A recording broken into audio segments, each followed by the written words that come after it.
मुख्तलिफ TV channel पर कामयाबी से मॉर्निंग शो करने वाली मशहूर एंकर फराह सईद की दूसरी शादी भी न चल सकी। उन्होंने ये शादी कई साल छुपाए रखी।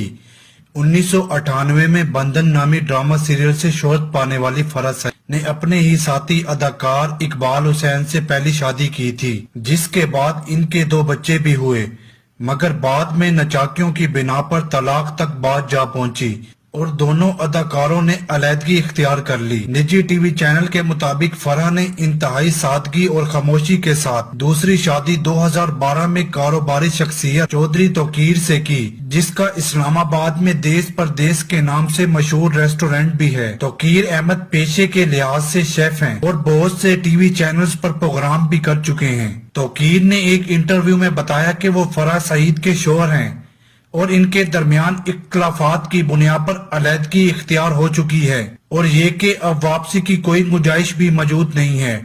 तौकीर अहमद ने बताया कि उन्होंने इतने साल ये शादी फराह के कहने पर ही छुपाई थी। दूसरी जानिब फराह ने इस हवाले से मुकम्मल खामोशी इख्तियार की हुई है और मीडिया पर शादी के मुतालिक कोई बात नहीं की।